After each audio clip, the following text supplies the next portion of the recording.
Hi guys, Reform UK didn't win big as they promised they would. They picked up about 2 seats at the time of the recording of this video. But as I've said before, their goal isn't to win council or parliamentary seats, but to push the Conservatives further to the right.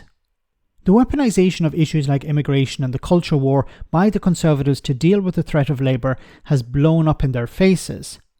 As there's someone else who can call out Tory failures to bring down immigration and deal with wokeness as they see it, that being Reform UK. Farage's outfit also have the added advantage of not being in power, so they don't have to take responsibility for anything while promising the sun, moon and stars. So with the Tories hemorrhaging votes to Reform, will they try and cut a deal with Farage and his party?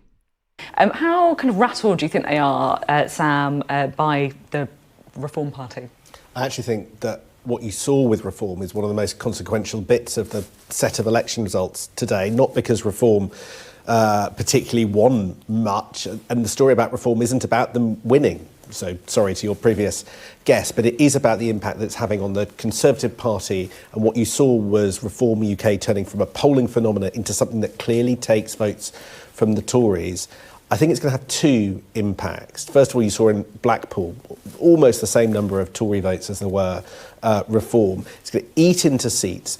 First of all, there'll be a conversation in the Tory party whether or not they should move more decisively into reform policy positions, should Rishi Sunak commit to leaving the European Convention of Human Rights. But then they will revisit something from recent Tory history.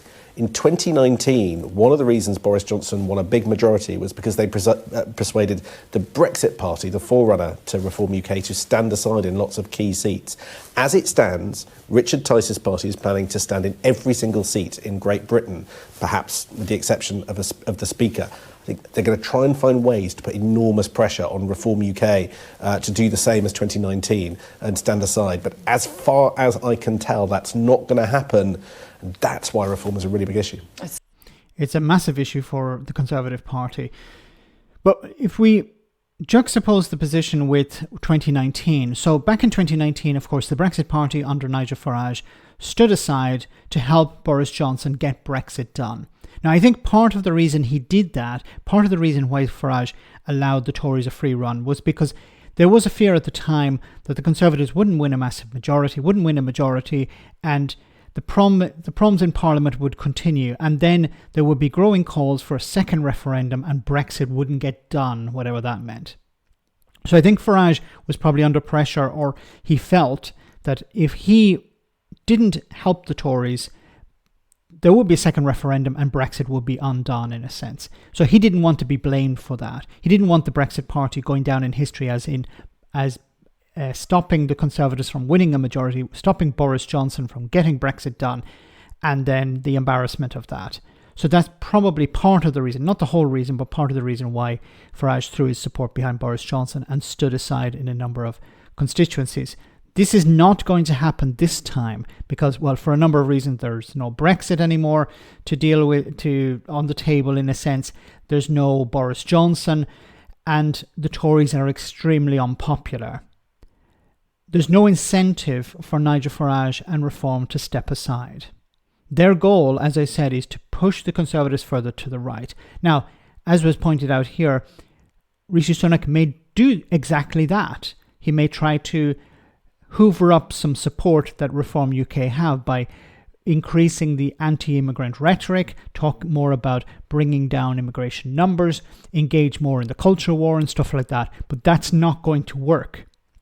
Because if you think about a right-wing voter, somebody who's sitting on the fence, if there's still anyone, are they more likely to vote for a party that sounds exactly the way they think, or are they going to vote for a party who used to be more moderate and now is moving to the right?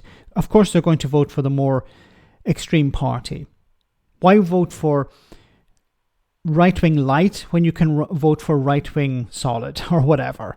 So you're going to vote for Reform, you're not going to vote for the Tories. If the Tories are heading in the direction of Reform UK, it doesn't make any sense for people to switch back to the Conservatives, say, actually I prefer what the Tories are doing now. No, they're going to vote for Reform.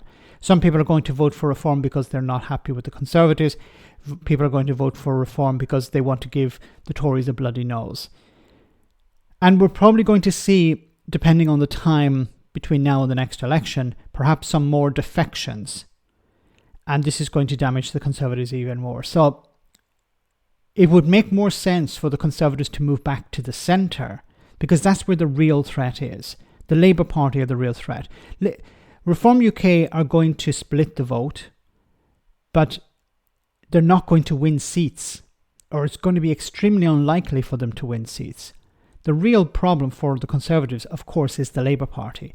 And the only way the Conservatives can really shore up their support is doing something about the real issues facing the general public. The cost of living crisis, the NHS, schools, infrastructure, things like this.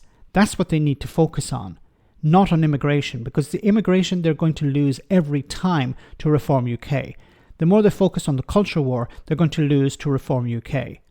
At least if they move back to the centre, they have a bit of a better chance of seeing off the threat from Labour. But I don't think the Conservatives are willing to go down that road. I think they're going to double down on immigration, double down on the culture war, hoping that they will entice a few voters away from reform. But it's not going to help them. Let me know in the comment section, guys, what you think. As always, your comments are greatly appreciated. Thanks a lot.